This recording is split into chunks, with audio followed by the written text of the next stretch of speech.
Hago un poco de todo, la verdad. He empezado escribiendo, he pasado al mundo editorial, luego he empezado a traducir, o sea que un poco de todo.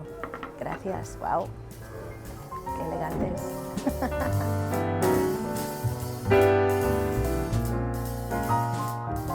Yo de pequeña me gustaba ya desde joven leer biografías. Me gustaba la forma de la biografía y las biografías a menudo me daban una manera de estudiar modelos de vida, ¿no? Modelos de vida que, y evidentemente para alguien que tiene una biografía, tienen que entender un poco lo épico posible en la vida, ¿no? Porque si no, no tendría una biografía y nadie le interesaría leerlo. Entonces, así un poco empecé a entender los modelos, ¿no? de ver qué personas tenían vidas que a mí me podrían interesar imitar. Y por ejemplo, ahí una de las personas, porque tenía cerca de cuando era joven, era Gertrude Stein, por ejemplo. Y muchos de los americanos que salieron de Estados Unidos pero buscando una vida literaria. Yo sabía muy bien desde jovencísima que lo mío era literatura. O sea, yo encontré desde muy joven lo que es la magia del lenguaje. El hecho de que el lenguaje hace que las cosas existen, ¿no? Cuando nombras algo, existe. Y eso ya es un acto mágico. Abracadabra. Yo lo entendí desde joven. Y entendí también que de alguna manera esto tenía que formar parte de mi vida. Siempre he sido sensible a lo que es el poder de la palabra, el poder del lenguaje, el valor de el contar las historias, el valor de a través del lenguaje explorar la conciencia, ¿no? Entonces, mezclas un poco afán de aventura, sensibilidad por el lenguaje, y aquí estoy básicamente. Soy de una familia, digamos que compleja. Una familia muy grande, típica mezcla Nuevo Mundo. Tengo antepasados del este de Europa, de Rusia, Ucrania, Polonia, Lituania, del lado de mi padre, y del lado de mi madre una familia italiana grande. Hubo un momento con mis antepasados, mi bisabuelo se escapó con mi bisabuela, eran de dos familias que no se llevaban, entonces se escaparon, pero se amaban mucho. Formaron una familia, vino la gripe española, ellos tenían 5 niños y mató a 4 de ellos en cuestión de 2 semanas. Y mi abuelo era una familia católica, pero le rompió de tal manera a mi abuelo, que amaba tanto a sus hijos, y la pérdida le causó tal estrago, que tiró las joyas, el dinero a la basura y decidió hacer una vida muy ascética, ¿no? Vivíamos cerca de los Amish y él optó por seguir una idea protestante como muy pegada a la naturaleza, la vida, muy emersoniana. La verdad es que cuando lo piensas, o sea, en mi familia, mi padre era también muy emersoniana en este sentido. Mi padre le gustaba mucho el bosque, nosotros íbamos bosque adentro a sobrevivir durante mucho tiempo. Siempre digo que mi rito de pasaje fue cuando mis amigos en la clase estaban viendo a Bambi y llorando por Bambi. Mi padre me obligó a los 10 años a despellejar un ciervo con él, ¿no? Y eso para mí era para enseñarme la naturaleza, agradecer el hermano ciervo, su sacrificio, estas cosas. O sea, también tengo un poco, entonces estas mezclas de la familia también tampoco es un pasado normal, ¿no? No formaban parte de ninguna, no sé, secta o formación religiosa, simplemente a mi padre le gustaba el sonido de una versión King James, que es una traducción específica de la Biblia, entonces leíamos mucho. Y para mí la verdad es que esto fue una fuente muy interesante, ¿no? de historias antiguas y de como una entrada en el mundo antiguo, de la antigüedad, muy interesante. Yo creo que hasta hoy, por eso me gustan ciertos autores americanos, como podría ser Faulkner o otros escritores que trabajan mucho en esta vena, que es una vena como muy norteamericana, ¿no? La gente me pregunta, ¿cómo llegaste a España? Siempre digo, hay dos cosas, dinero, amor. Era demasiado joven para dinero todavía, era puro amor. Entonces conocí a un chico bilbaíno y bueno, lo conocí en Estados Unidos, de hecho, y yo tenía como esta idea también de mis antepasados que salieron. Yo ya estaba en Washington instalada, hubiera podido como empezar una carrera interesante, se podría decir, pero es que era también la época Reagan y yo viví, por ejemplo, cuando se explotó el Challenger. Yo estuve en el Science Museum, Smithsonian Space and Science Museum, con un grupo de gente que habíamos congregado allí para ver el Challenger.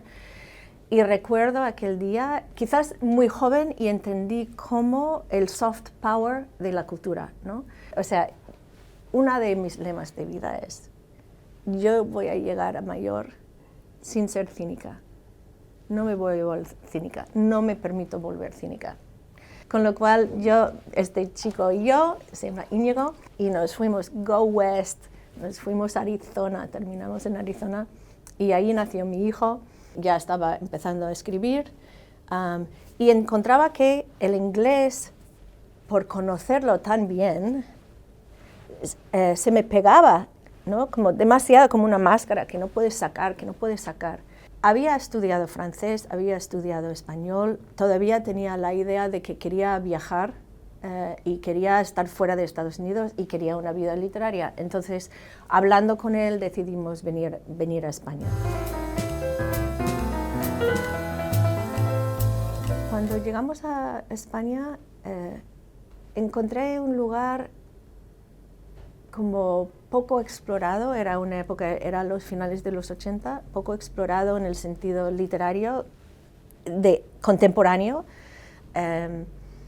y me enamoré de la lengua. Estaba viviendo en Bilbao, y era un Bilbao pre-Guggenheim, era la época dura, muy dura de Bilbao todavía, pero había algo, la gente, la lengua, una ebullición, una manera, yo creo que lo bueno de España y de lo español es una apertura hacia otras personas que piensan de otra manera, que en los buenos casos en España se da. Y yo estoy hablando de una sociedad como podría ser la americana, donde todo el mundo tiene que ser como muy parecido en sus pensamientos y hay bueno y malo. Y aquí en España era como, yo sentía más libre, había como más paciencia con las ideas ajenas, ¿no? Quizás por ser extranjera se me aguantaba y no tenía un contexto, pero eso me iba muy bien. Yo aprendo siempre, no creo que uno jamás deja de aprender, bueno, evidentemente es una perogrullada decir semejante cosa, pero quiero decir, este espíritu lo vivo intensamente. He seguido estudiando en la universidad hasta hoy en día, ¿no? Terminando un doctorado, o sea que no creo que nunca uno debería terminar de buscar maneras de aprender cosas nuevas. Lo que se permite la edición es aprender. Cuando estás escribiendo, También, sí, según qué cosas. Pero yo siempre he pensado que primero quiero vivir, luego escribiré, ¿no? Que yo me di cuenta en aquel momento que es que yo podía escribir sobre mí, porque no sabía mucho más. Era muy joven. Sí que había leído mucho, pero sentía que ahí no es donde yo puedo en realidad dar algo valioso, pero que sí en la edición puedo seguir aprendiendo, seguir leyendo, seguir formándome, pero también aportar algo.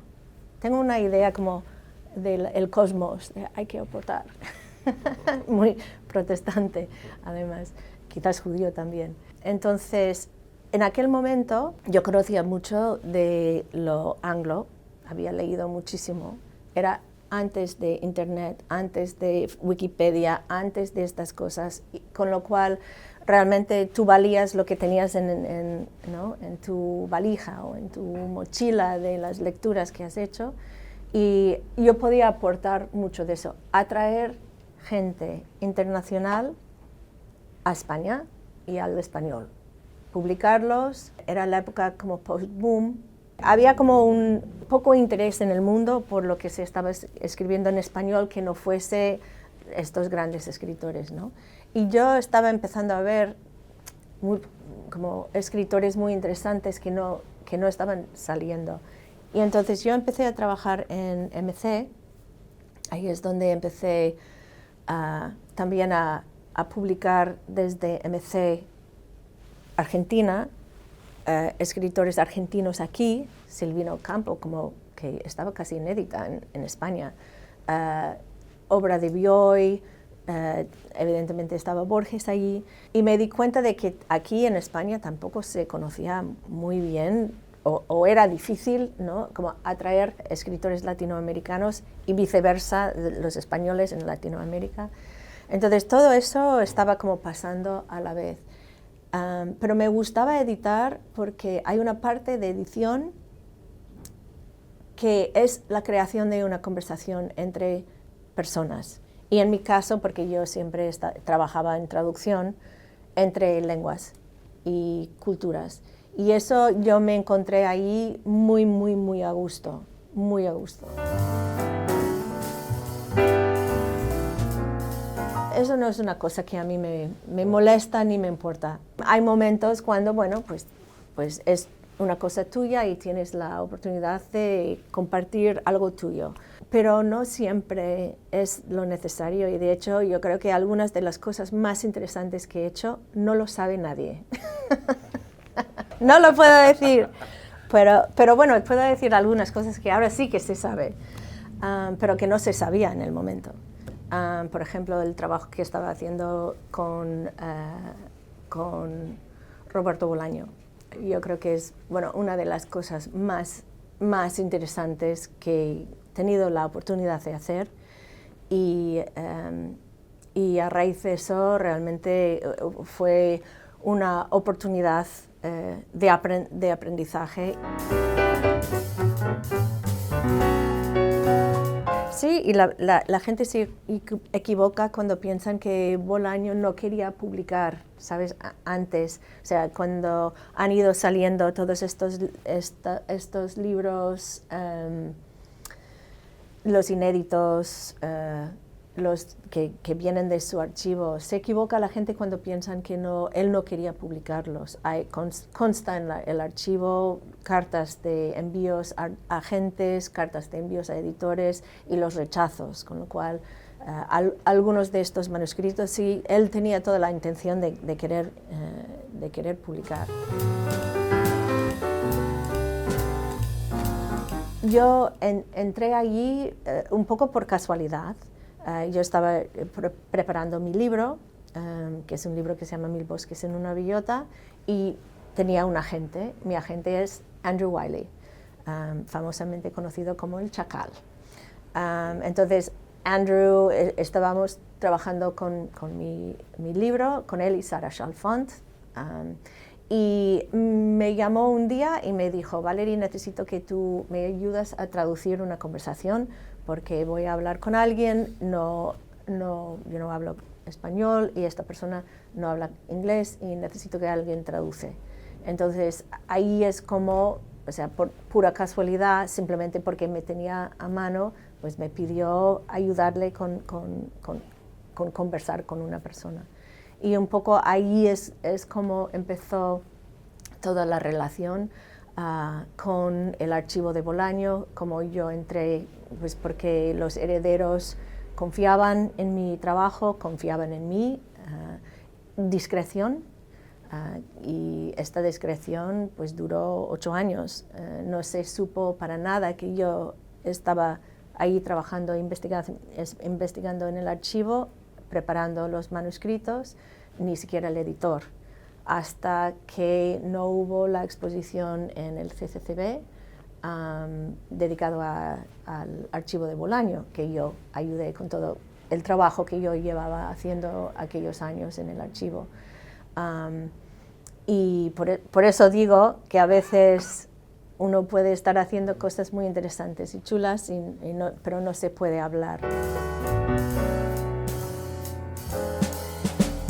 Yo me sentí muy hermanada con el fantasma de Bolaño que pululaba ahí en sus archivos. Y yo muchas veces cuando estaba leyendo los papeles, porque yo hice la primera lectura de la parte del archivo físico, ¿no?, de los papeles.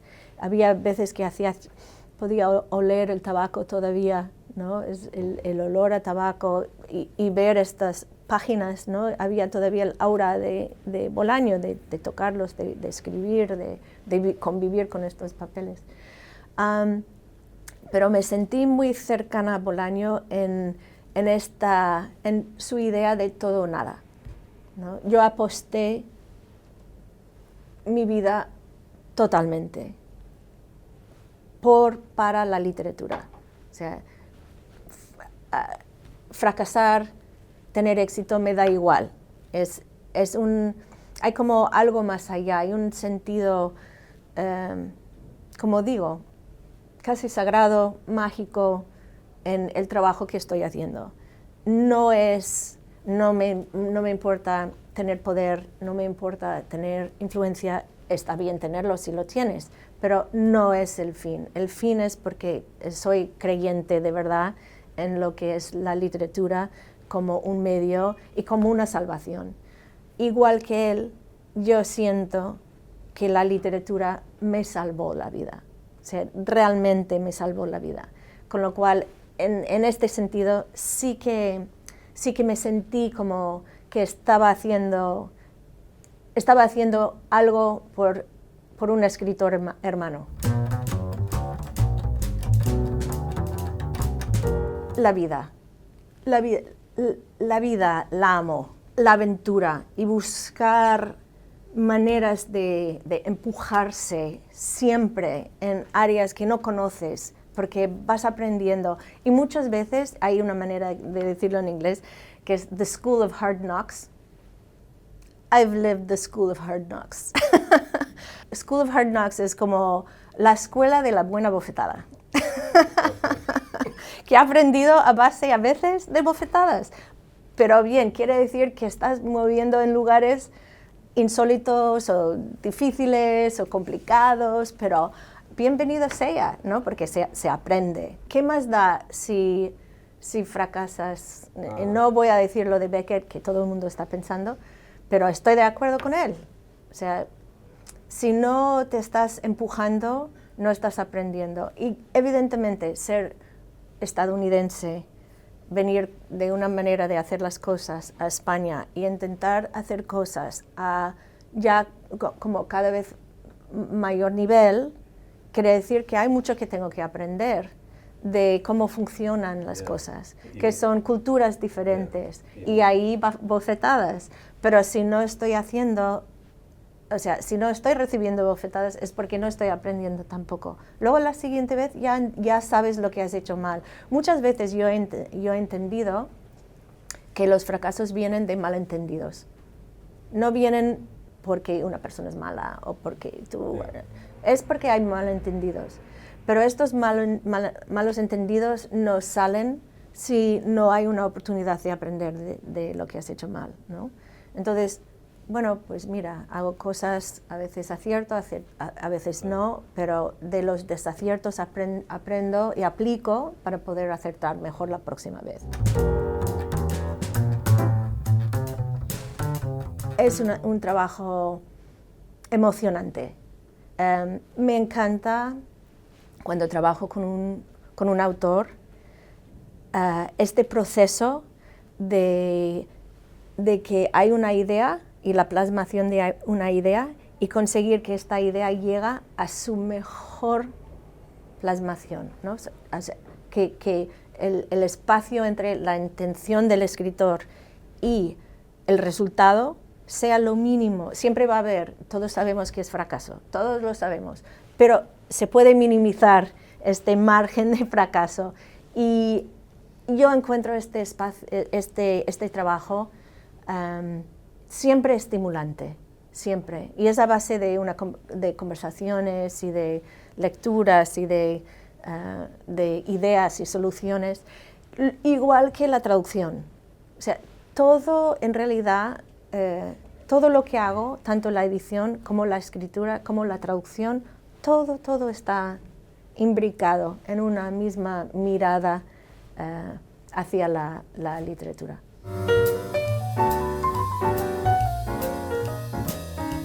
Como yo también escribo, sé lo que es, sé lo que siente, sé lo que escuece, que alguien te viene y te hace una crítica. Porque muchas veces tú tienes algo en la cabeza y tú lo ves clarísimamente y no entiendes cómo es posible que los demás no ven lo que estás diciendo, ¿no? Y luego alguien te dice algo y te viene abajo, ¿no? Con lo cual, siempre tomo con mucha finura y mucho tiempo y mucha paciencia, porque es lo que hay que tener. Hay veces que la gente te hace caso y veces que no. Yo siempre digo, el autor es quien tiene la última palabra. O sea, yo no puedo imponer. Yo lo que tengo que hacer es persuadir. Intento persuadir. Y intento que haya un espacio de tiempo, porque con el tiempo, muchas veces una persona que puede, como un poco una reacción inmediata, decir, ¡no! ¡No! Con orgullo. Con un poco de tiempo se pasa y se da cuenta, sí, quizás tienes razón. Entonces hay que dejar este paso de tiempo. Yo no me ofendo con mucha facilidad, con lo cual también ayuda. Ayuda muchísimo. A veces los escritores pueden ser como muy, ¿no? Como, ¿tú qué sabes? ¿No? ¿Tú qué sabes? ¿No? Y entonces salen como todas las cosas, que si soy mujer, que si soy gringa, que si no sé qué. O sea que también ha pasado. Pero no, yo no me ofendo, o sea, no pasa nada. Porque sé, por la experiencia, el valor de la experiencia, porque sé que a veces estas reacciones son impulsos, y son impulsos que llegan de este lugar tan sensible, ¿no? Y a veces los hombres no saben qué hacer con sus sensibilidades. Pero no importa, no importa. Lo que importa es que esto está dicho y existe, porque este texto no existía antes, no hubiera existido sin este escritor. Aunque haya puesto yo dos ideas, no importa, no importa. Bueno, Diana Vreeland fue la enorme presencia durante mucho tiempo en el mundo de la moda en Estados Unidos. Ella fue la directora de Harper's Bazaar y luego de Vogue, en la época de los 60, ¿no? Pero era una editora muy importante, y su filosofía para mí es la filosofía central, ¿no? Yo sigo su filosofía. ¿Cuál es?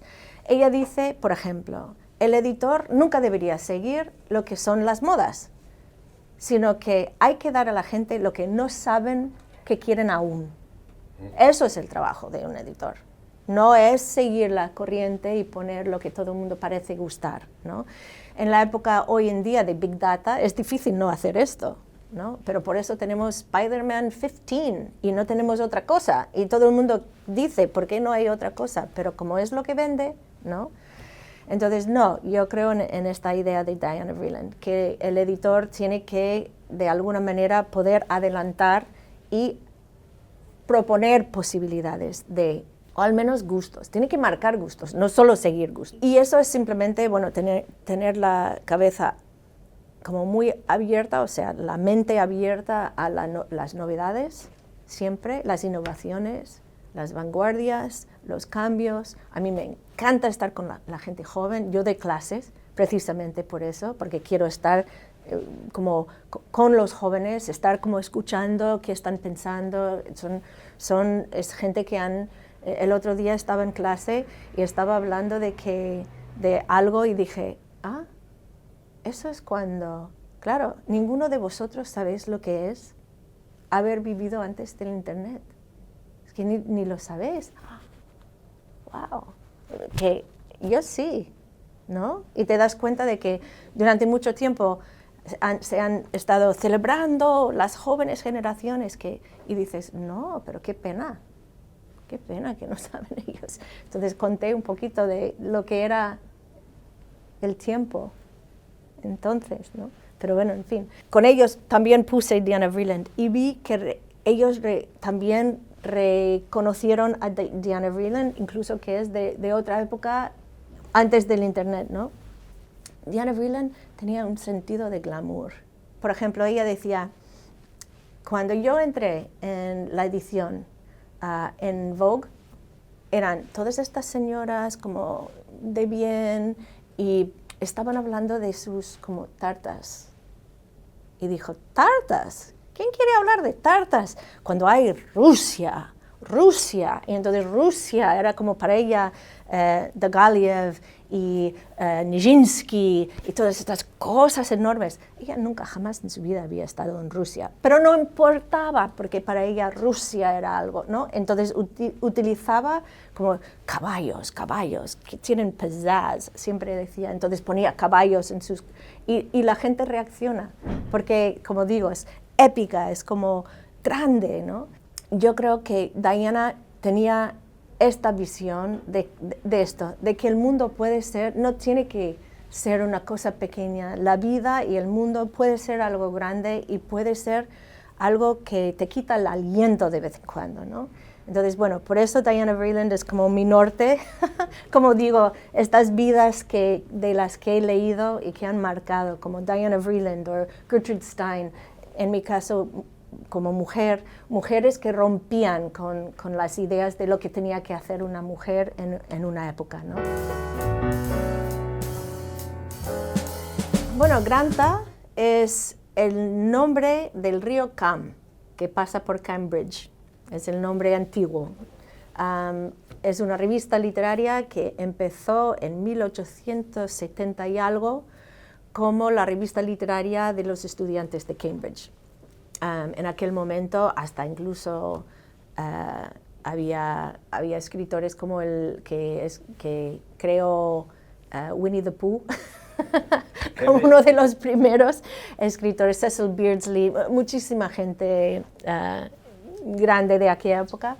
A lo largo de los años, bueno, pues eso fue la revista. Llegamos a los 70s, 1970s, y llegan dos americanos muy aguerridos, estudiantes, que ven que en Cambridge nadie está leyendo, no están leyendo a los americanos. Pidieron, por favor, hacer un número de Granta y dedicaron este número a los americanos. Ellos hicieron un cambio y la revista se convirtió en lo que es el formato del libro, ¿no? Y ahí empezó el Granta que conocemos hoy en día, que es una revista literaria que sale 4 veces al año en formato de libro. Pero muy rápidamente ellos decidieron, como estos snobs británicos no quieren leer a los americanos, vamos a llamar la muerte de la novela inglesa. Bueno, hicieron el número Muerte de la novela inglesa, que causó, bueno, un furor tremendo, ¿no? Estos locos americanos. Pero pocos números después publicaron un número que se llama Realismo Sucio. De allí pusieron el nombre a esta generación, publicaron escritores como Richard Ford, como Raymond Carver, Tobias Wolff, Jane Ann Phillips, y marcó una época para la revista que ya no se podía ser alguien en el mundo literario, ni en Inglaterra ni en Estados Unidos, sin leer a Granta. Fue central, ¿no? Se volvió central. Y ahí es donde hicieron su primer número de los mejores jóvenes narradores británicos. Y en este número descubrieron Salman Rushdie, Shiva Naipaul, Ishiguro. Ishiguro escribió en Granta primero de ningún otro sitio.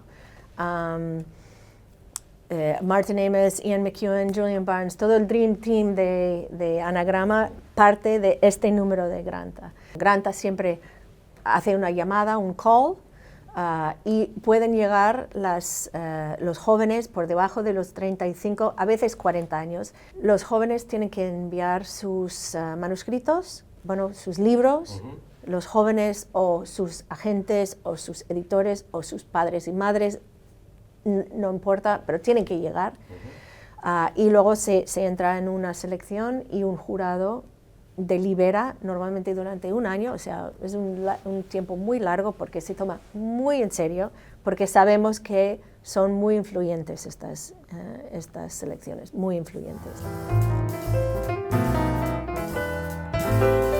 El primer número lo publicamos en el año 2003 y ahí es cuando conocí a Aurelio Major, mi pareja, mi corazón, y la verdad es que se juntó su lado del mundo, mi lado del mundo, que yo vengo más del anglo, él más del español, pero los dos con pies en los dos mundos. Él tenía muchísimo, evidentemente, cualquier persona que conoce a Aurelio sabe que probablemente es el sabio, es la persona que más conocimiento, o sea, no encuentras nunca el final del conocimiento de Aurelio Major. Es repugnante, exactamente. O sea que, ¿sabes? Es como, que lo sabe todo, es como tener una enciclopedia al lado. Por algo tiene, bueno, pues una buena educación de Octavio Paz. O sea que esto solo viene Octavio Paz y Susan Sontag con un poco de Guillermo Cabrera Infante. Pero, entonces, bueno, Aurelio es realmente lo que hace que la cosa cuaja, ¿no? La presencia de Aurelio y su conocimiento. Y la verdad es que el proyecto no hace más que crecer, a pesar de que lo mantenemos, o sea, sigue siendo cottage. No busco que crezca más de lo que hace falta. Lo que pasa es que sí queremos llegar a la máxima cantidad de lectores posible, pero no a costa de nada. O sea, es honestidad y me atrevo a decir real vocación. Ahí es otra vez lo que aprendí de Bolaño. Es como va en serio. O sea, yo me río y hablo de glamour y hablo de estas cosas porque me encanta, porque es divertido. Pero en el fondo hay una seriedad total y una honestidad frente a lo que uno está haciendo, porque al final todos vamos a morir. Siempre vendrá alguien que ve algo que has hecho y les va a remover, porque es bueno. Y no porque lo has vendido rápido y has salido en los medios y alguien te reconoce. No. El tiempo de los libros es infinito, de los buenos libros es infinito. Esto lo dijo Beatriz de Moura. Un tequilita es la alegría.